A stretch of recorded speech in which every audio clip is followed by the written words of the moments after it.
Hola mundo, estamos aquí nuevamente en nuestro programa Hasayé de Poiesis para seguir recolectando los frutos de la vida, en esta oportunidad con nuestros dos invitados, Mauricio Tolosa y Hernán Dinamarca, el profesor Hernán Dinamarca, que nos ha acompañado en este camino a Ana María y a mi persona, y Mauricio Tolosa, que nos hizo varios clics en la mente con el libro Comunicología, de la aldea global a la comunidad global. Entonces hoy vamos a hablar sobre la comunicación para la vida. Y Ana María, mi compañera aquí, colega del camino para recolectar estos frutos, ha traído un anzuelo, una pregunta, una vara para abrir el diálogo. Hola Ana María, bienvenidos Mauricio, bienvenido Hernán. Hola, hola a todos. Una alegría estar aquí reunida con ustedes, donde la intención hoy día es recolectar frutos sobre lo que en sus rutas de vida les ha aparecido, se les ha develado desde los aspectos de la comunicación, en un mundo donde existe una profunda separación entre el objeto y el sujeto, en donde tenemos todo cosificado y nominado desde un alfabeto antropológico, antropocentrista más bien, ¿no? Antropocentrista, inmediatista, y que hoy día en estos tiempos de distancia social y de pandemia no nos sirven para nada, digamos, nos oscurecen más que abrirnos caminos, y la idea hoy día es pensar en qué posibilidades o dimensiones comunicacionales, aspectos de la comunicación humana debemos repensar hoy día, ¿no? Sobre todo pensando en esta insuficiencia que nos produce el lenguaje con el que ya habitamos en esto y con el que desarrollamos nuestros repertorios culturales. Pensando en el futuro, pensando en qué vamos a hacer, qué queremos ser luego de esta etapa de evidencia del fracaso de este progreso, ¿no? Y esta instrumentalización del pensamiento. Entonces, les cedo la palabra desde lo que ustedes quieran partir diciendo sobre algún aspecto, dimensión comunicativa que hay que repensar hoy día.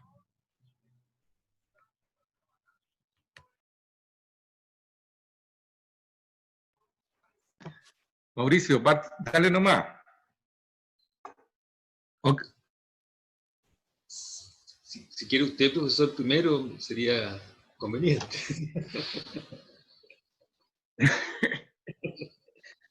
No, por favor.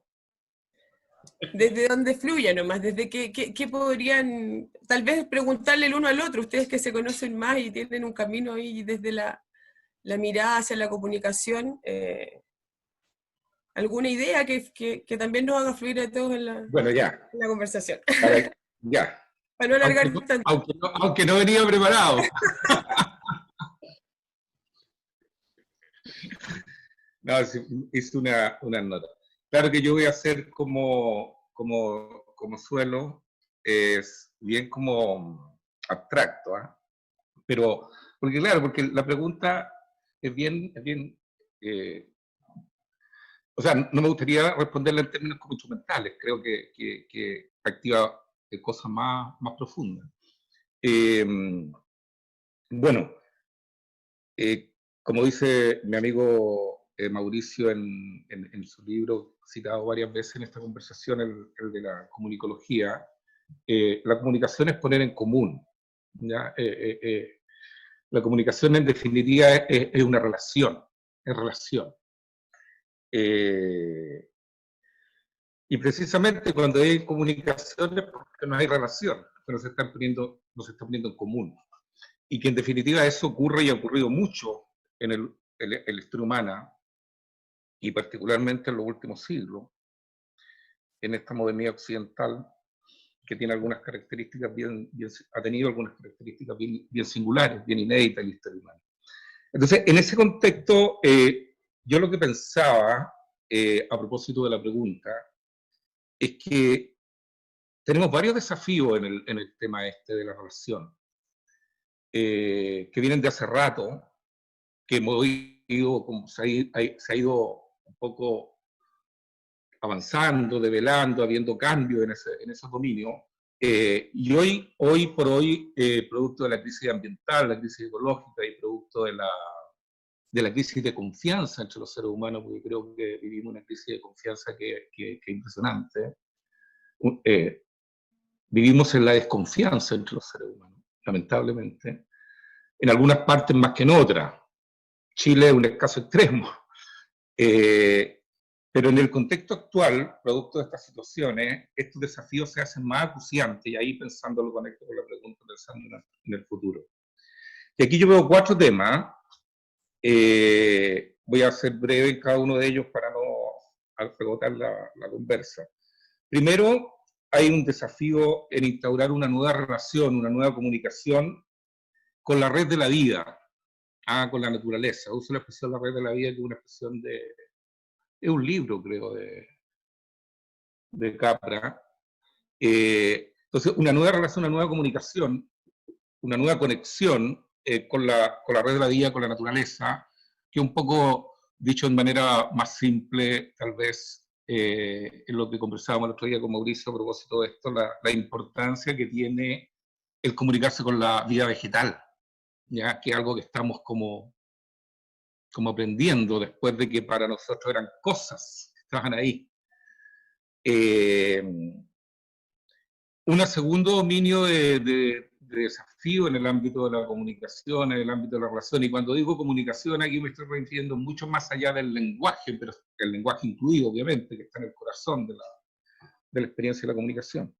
Es otra relación con la tecnología, que algo yo creo que dije la semana pasada, pero aquí lo profundizo un poquito en el sentido de que yo creo que aún está pendiente el desafío que planteó en este opúsculo del año 45 Heidegger, cuando planteó que tenemos que vincularnos con serenidad, con deshacimiento, con la técnica, y no enajenarnos en ella, ¿ya?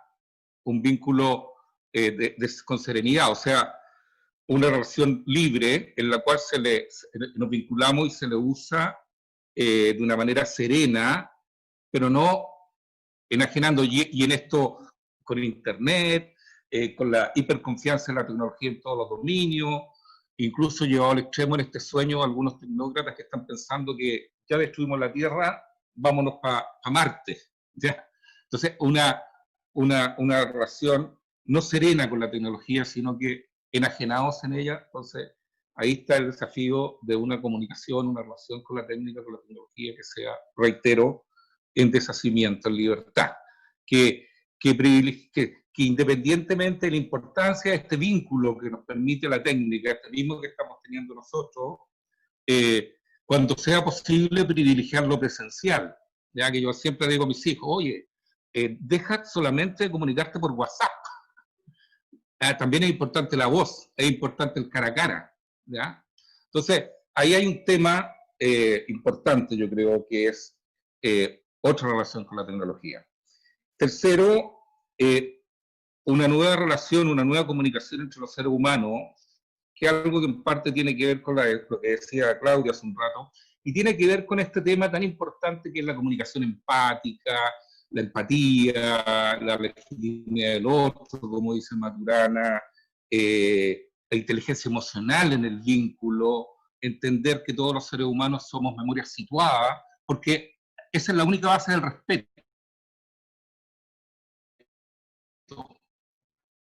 Es la base de la escucha, ¿ya? Ahí hay tres, y que si se juntan las tres, con la naturaleza, con la técnica, entre nosotros, hay un cambio cultural. Y cierro con una cosa que a mi juicio es la guinda de la torta, y que tiene que ver con una nueva relación, una nueva comunicación en nuestra conciencia íntima con nosotros mismos, y que es ir más allá de lo que ha sido un elemento central en la conciencia enajenada de la modernidad occidental, que es la conciencia de separatividad, ¿ya? Que tiene que ver con algunos de los puntos anteriores, pero es más que eso, en mi opinión. Y aquí hay un par de palabras que, no voy a, que yo distingo, que son súper importantes, porque esta es una cuestión más bien espiritual. Una es la conciencia de separatividad, que hay que trascenderla,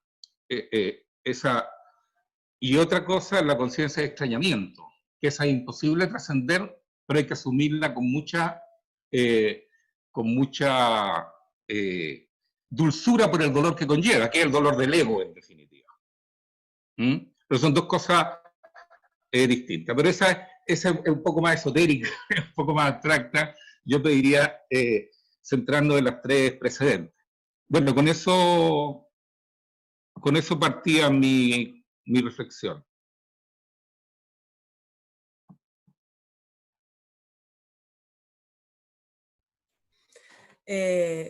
Harto había en su reflexión, pues, profe. Lo más importante es este fundirse nuevamente o tratar de comprender que en esa extrañeza pertenecemos a una totalidad de la que hemos estado separados en dicotomías que incluso conllevan a lo moral, a cómo trato al otro, lo bueno, lo malo, lo blanco, lo feo. Entonces, ahora tal vez Mauricio podría continuar estas ideas o mirar cómo las ves tú desde tu propio trayecto, ¿no? Sí, pues tremendo escenario que planteó Hernán. Sí, yo concuerdo plenamente con esas tres distinciones. De hecho, conversábamos el otro día. A mí esto de la relación con la naturaleza me parece un punto de quiebre en lo que ha sido el desarrollo humano. Y cuando digo la relación con la naturaleza no me refiero solo, digamos, a esta noción del cambio climático o de la ecología más tecnócrata, sino que a lo que yo llamo, en el trabajo que estoy haciendo actualmente, arborecer. Es decir, cómo nos vinculamos, cómo aprendemos de los árboles, pero en realidad de todas las plantas.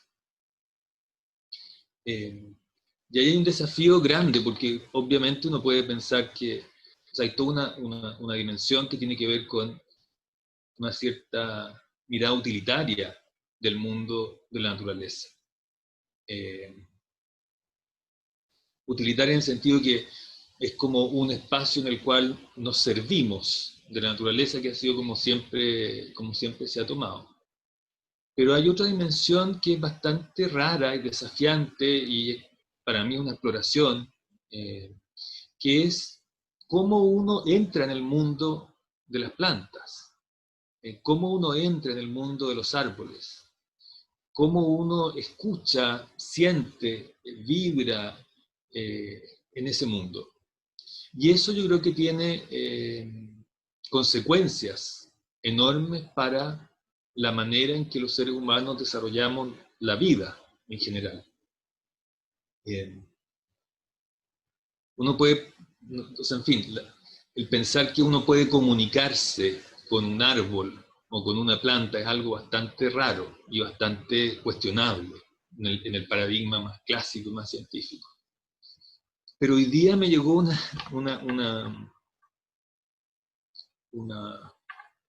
anécdota de Finlandia que me pareció interesante para este punto, para tratar de aterrizarlo un poco más en la jurisprudencia que en esta cosa tan vasta.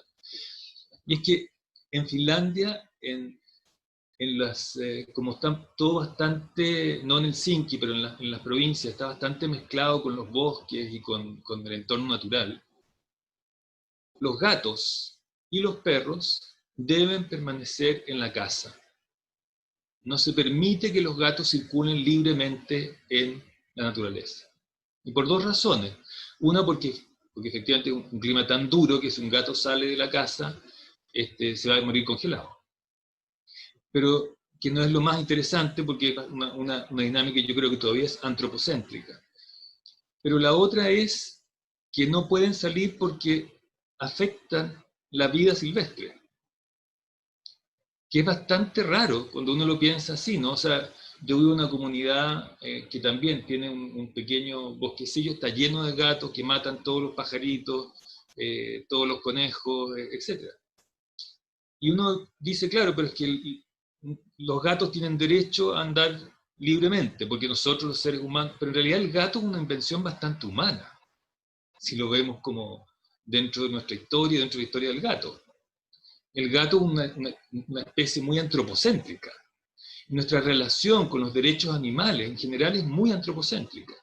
No está hecha desde el pensar en la vida en general y por lo tanto cómo nosotros estamos interviniendo en esa vida, y que si todas las casas tuvieran un gato suelto, no habría más pájaros.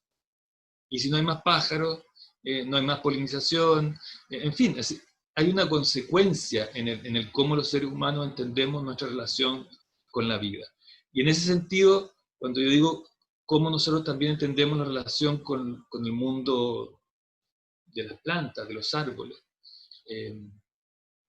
yo he tenido experiencias de comunicación, y pongo comillas para que no crean que estoy, de comunicación con árboles y con plantas, en la cual uno tiene la sensación de que logra, por ejemplo, penetrar o estar en el mundo, en el tiempo sobre todo, de la vida natural y de los árboles, que es otro tiempo que el tiempo humano, antropocéntrico, que marca el desarrollo de la sociedad y nuestro entorno. Ahora, yo me sentía un poco raro con esto, pero en realidad Darwin también tenía este tipo de experiencia. Es decir, él se quedaba horas observando de pronto una planta y en esa observación generaba un entrar en el ritmo de la planta y por lo tanto desde ahí hacer observaciones que eran completamente diferentes de las que uno puede hacer desde el ritmo humano, por decirlo de alguna manera. Entonces yo creo que en esa posibilidad de empezar a explorar una relación distinta con el mundo vegetal o con el reino plantae, se derivan muchas cosas. Por ejemplo, la separatividad que mencionaba Hernán y que también Ana María mencionaba en un comienzo, sobre este objeto sujeto, empieza a tener otra dimensión, empieza a romperse. Entonces yo creo que ahí hay un algo en ese desafío que plantea Hernán que me parece muy atractivo, que para mí hoy día es como mi punto principal de exploración, que es lo que nosotros podemos aprender como conexión con la vida, como ser vivo, como recuperar, y también tiene que ver con esto de la tecnología. Porque cuando uno logra comunicarse con las plantas o logra comunicarse con la vida de otra manera, volvemos a esta dimensión humana que se nos olvida de tanto logos que tenemos, de que somos seres biológicos vivos, básicamente. Sí, a mí se me aparecen ahora, escuchándolos, varias consecuencias para el conocimiento, ¿no? Repensar aquello que comprendemos como conocer, que ha sido estructurado desde un logos que creó el reloj mecánico, entonces estamos ahí en una estructura cognitiva separada desde un funcionamiento de un tiempo súper antropocéntrico, en el que todas las acciones humanas, todas las decisiones, y sobre todo políticas, ¿no?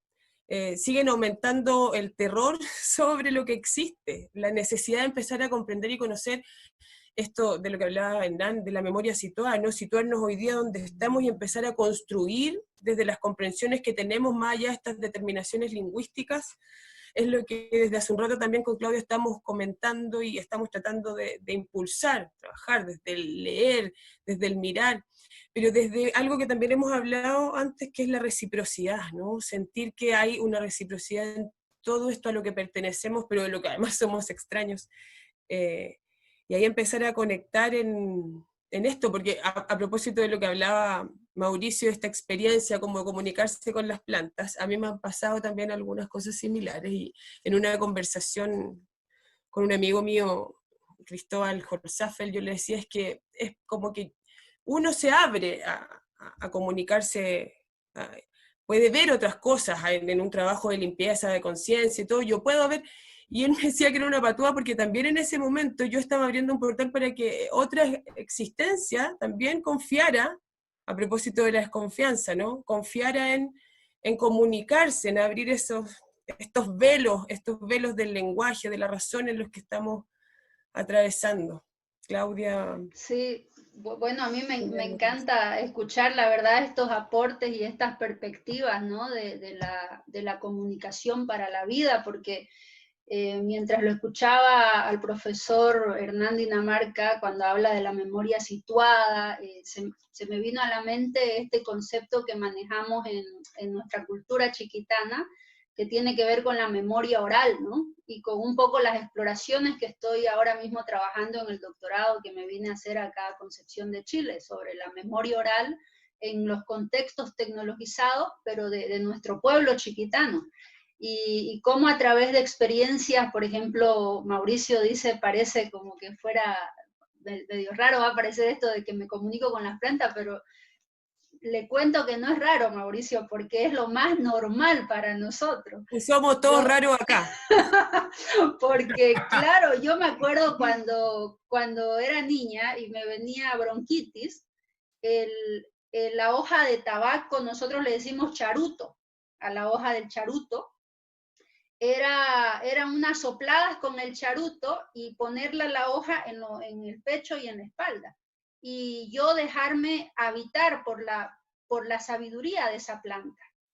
Y además dejarme habitar por el rito que hace mi mamá o la tía abuela o la vecina del barrio, ¿no? Porque en las comunidades, y bueno, no es novedad, pero casi en todos los pueblos de América Latina que no son el centro de poder, es decir, la capital,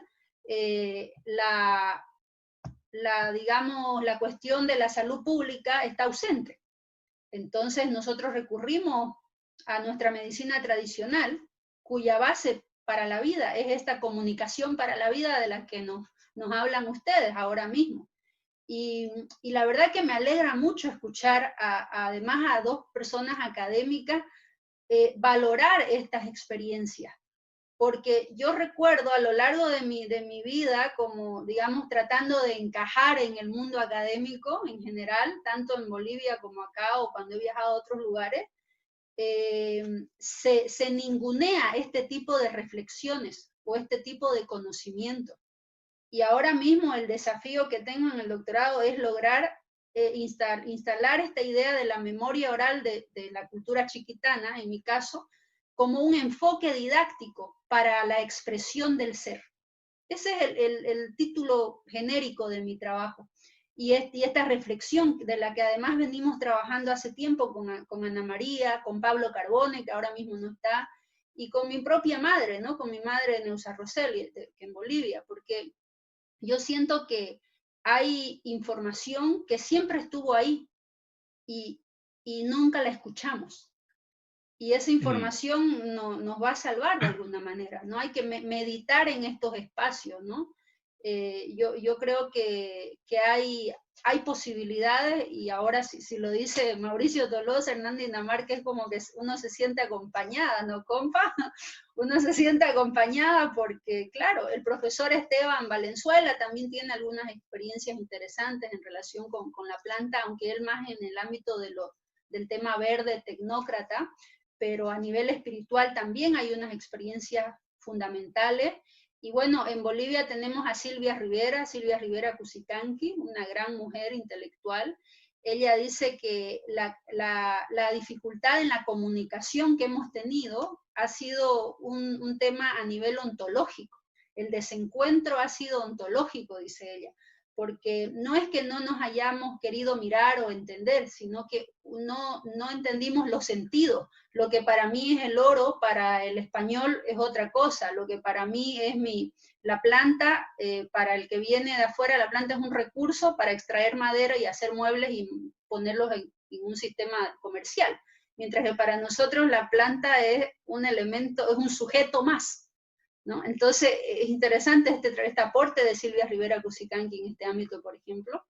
Y bueno, yo la verdad que creo que podemos hilvanar un poquito más, si les parece, en torno a esta idea de qué sería la comunicación para la vida. ¿Cómo concluiríamos, no sé si tal vez en una frase o alguna expresión más que quieran compartirnos? Me encantó, Mauricio, lo que contaste de Finlandia, qué cantidad de ecos tiene. Está buena, lo de los gatos encerrados en las casas. Además que gatos y perros son unos frescos, pues en definitiva ellos parasitean todo el día de nosotros y además quieren salir para afuera y comerse a otros seres. Está bueno, pero lo interesante es lo segundo, la derivada de claro, el daño que pueden generar. Pues. En ese sentido son especies invasivas, también llegan los malos hábitos humanos. Claro. Y en relación a lo que tú comentas, muy interesante lo que tú comentas, Claudia. Claro, si el tema del ensimismamiento antropocéntrico, de dejar de ver, es que la experiencia antropocéntrica occidental ha sido bien sui generis con la naturaleza, porque por un lado desde el romanticismo esta conciencia de lo sublime, de observar lo sublime, pero es como una mirada distanciada. En el fondo hay un ensimismamiento, hubo un ensimismamiento antropocéntrico que hizo que la ninguneáramos o distanciarse, ¿ya? Pero no es el caso de la mayoría de las culturas premodernas. Y la experiencia que tú relatas tiene que ver con eso, con la persistencia en esa comunidad, en la que la misma persistencia de ese vínculo que han tenido la mayoría de las medicinas tradicionales. Si la medicina alópata occidental es la que se salió de esa, pero la mayoría de las medicinas tradicionales, los mapuche acá, los aymara, las experiencias que tú conoces, todos aquellos y en la vida concreta tenían ese vínculo mucho más desarrollado. Fuimos nosotros los que lo perdimos y ahora estamos lo estamos revisitando. Y esa es la maravilla. Ahora yo creo que el otro día lo conversábamos también con Mauricio y creo que ese cambio, claro, porque hay otro punto, perdón, es que en la conciencia occidental que está haciendo esta transformación, por ahí tiene también puntos de encuentro con la conciencia, con las cosmovisiones de pueblos antiguos, y ahí hay un potenciamiento. Y esta transformación que tiene que ver con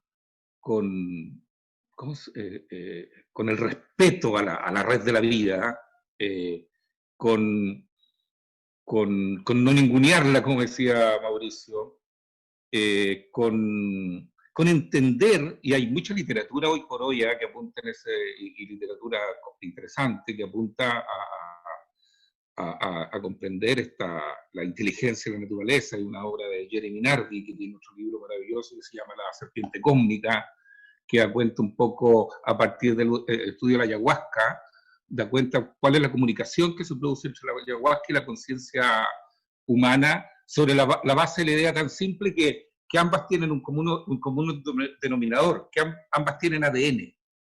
La planta es ADN, el ser humano es ADN. Y hay una comunicación bueno, lo desarrolla de una manera maravillosa. Entonces, lo que quería decir para cerrar, es lo que conversábamos el otro día con el Mauricio, que en definitiva, una conciencia ecológica profunda, genuina, que reorganice el vínculo de la cultura del humano con los ecosistemas, ya no de una manera desacoplada, sino que acoplado, pasa por esta mirada hacia la red de la vida y hacia las plantas, en definitiva, hacia lo vegetal, ¿ya? Y comunicarse con ella. Pasa por ahí, porque no pasa solamente, que Mauricio también ya lo dijo, por esta lógica muchas veces ecologista un poco tecnócrata. Arreglemos algunas cosas como las hacemos por aquí y por allá, pero es seguir desde la perspectiva un poquito antropocéntrica.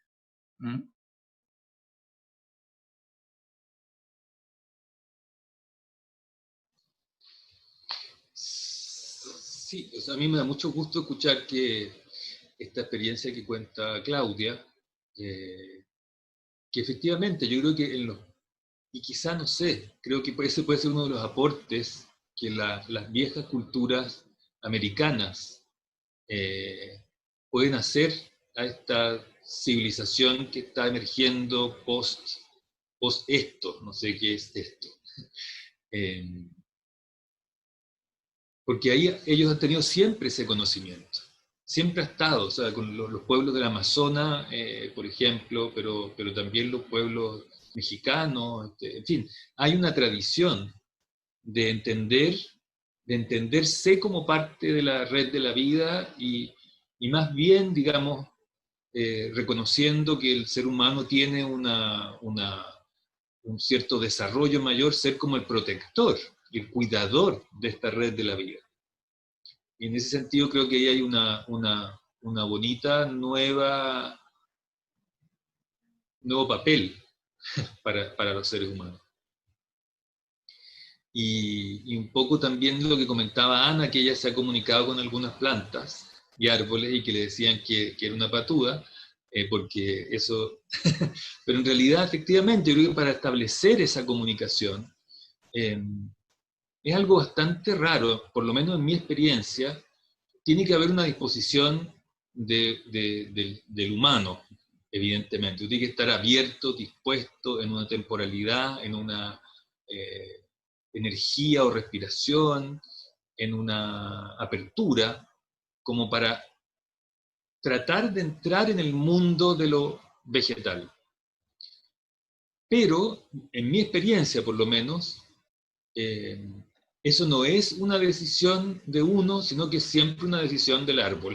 Es decir, uno puede estar en la mejor disposición, pero finalmente el que decide si se establece o no la comunicación es el árbol o la planta. Y eso es bien raro, porque no sé por qué sucede así. O sea, ¿será que ellos se abren de repente, que uno se abre de repente, que algo sucede? No sé. Pero no creo que sea esto que uno tiene que estar preparado para abrirse, pero el que define qué va a suceder es la planta o el árbol. Y las cosas que suceden son a veces muy concretas. A mí me han pasado experiencias que no voy a contar ahora para no... Mauricio, perdona que te interrumpa, yo la verdad que no tengo la experiencia que tú tienes en esa comunicación, pero le ando hablando a las plantitas, le hago cariñito, pero ¿qué te quería decir? Pero nos pasa un poco lo mismo en la comunicación entre seres humanos, que para que sea una comunicación genuina, no basta que uno solo quiera, tiene que el otro también, o sea, se tiene que producir una sincronía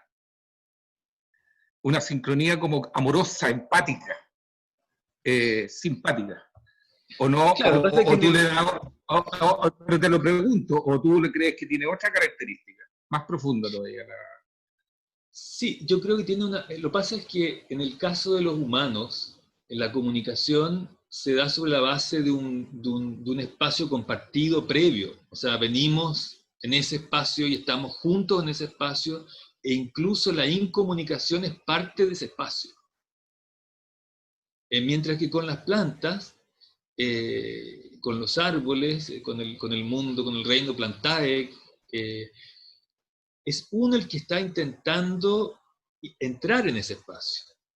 Y por lo tanto implica desprenderse de muchas cosas y implica como establecer, como cruzar a otro mundo, en el cual habitualmente nosotros no vivimos y que no es operacional. Entonces, en ese sentido, sí, o sea, está esta dimensión que para que se constituya para que se dé esa relación, tienen que estar los dos, pero en el caso de las plantas, mi impresión es que tiene que ver con que la planta también te deja entrar a su mundo.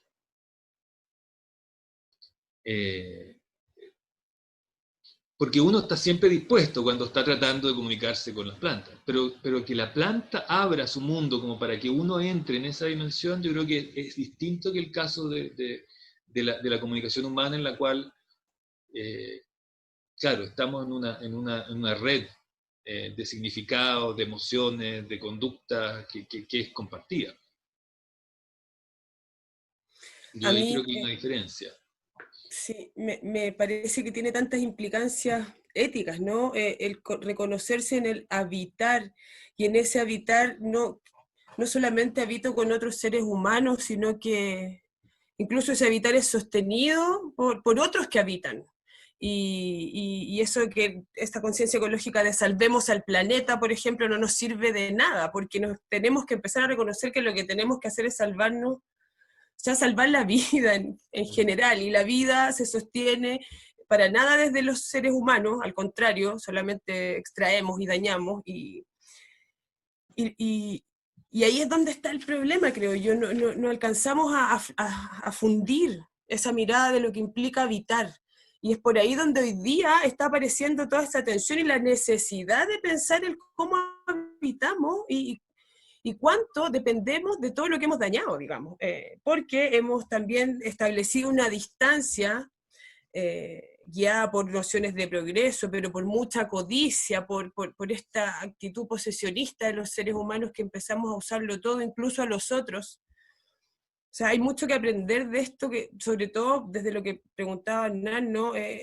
También nosotros tenemos que entender que debe haber una disposición del otro, que el otro es distinto, el aceptar la alteridad radical en todos los ambientes desde donde yo soy, y entender desde ahí esta conciencia, ¿no? De la fragilidad,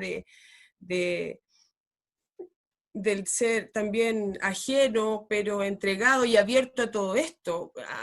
A propósito de conceptos que se usan hoy día, esto del privilegio, a mí me parece realmente un privilegio estar viviendo en esta época donde todas esas narraciones, ¿no? de fines de mundo y de transformaciones, todo está junto hoy día, pareciera que está todo ahí, hay tanto que pensar, y estamos muy contentas de haber compartido este espacio, este pequeño encuentro hoy día de intercambio de frutos. Hay mucho que seguir hablando, mucho que seguir pensando, sobre todo establecer este diálogo de lo que plantea Claudia, ¿no? Que es por donde me muevo yo también, la academia versus el conocimiento ancestral, o una reformulación cultural también, ¿no? En donde podamos empezar a integrar otras nociones del conocimiento a estas estructuras académicas que solo hacen repetir un conocimiento vacío de otros contextos, incluso culturales.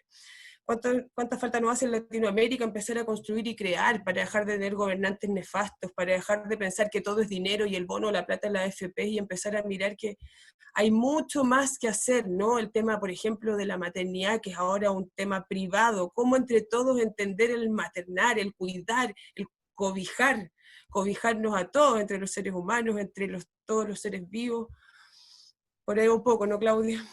Sí, importantísimo. Bueno, hemos tejido el Hasayé muy profundo, yo diría, porque hemos abordado una palabra básica que creo que se usa mucho en los pueblos amazónicos también, y en los pueblos andinos, que es la palabra relacionarnos, ¿no?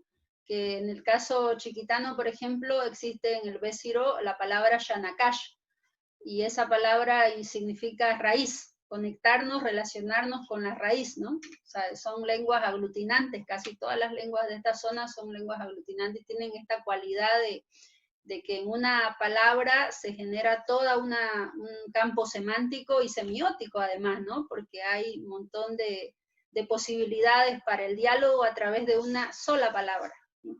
Entonces yo creo que cómo nos relacionamos con el otro, sea ese sujeto humano o sujeto árbol, luego entender los tiempos de ese sujeto, ¿no? El tiempo en la intersubjetividad, dentro de un sistema casi que de permacultura, podría decirse, ¿no? La permacultura es otro diálogo para comunicarnos con la vida, ¿no? Entonces, en esos niveles, ¿cómo entendemos y si logramos, como decía el profesor Hernán, sincronizarnos con el tiempo de la planta, y superar los tiempos neoextractivistas que ya planteó Udinas, y el mismo extractivismo informacional que está dando lugar a una serie de infodemias en las que estamos ahora mismo, digamos, atrapados, ¿no? En esta época de confinamiento sobre todo. Entonces, la comunicación para la vida, un poco es ese desafío a preguntarnos cómo nos estamos relacionando entre sujetos de la vida de esta trama de la vida de Capra, como mencionó el profesor Hernán, y como bien nos plantea Mauricio Tolosa en su libro de Comunicología, cómo logramos pasar de esta aldea global que hemos creado, y que, bueno, Marcelo Careaga, de acá de Concepción, él habla mucho de la transición cultural que estamos atravesando, y cómo en esa transición cultural esta aldea global pasa a ser una comunidad global, donde logremos realmente poner en común nuestras necesidades, intersubjetividades, respetar las singularidades dentro de estas estructuras plurales que en algunos lugares ya se han logrado. Entonces, muchísimas gracias por permitirnos escuchar y recoger sus frutos en nuestro Hasayé de Poiesis, y espero que no sea la primera vez y que podamos seguir dialogando a lo largo del año y a lo largo de esta vida que todavía nos habita. Muchas gracias. Gracias a ustedes, Claudia y Ana María. Gracias, Mauricio. Gracias. Chao. Chao, que tengan buena semana. Un gusto, un placer. Que estén bien.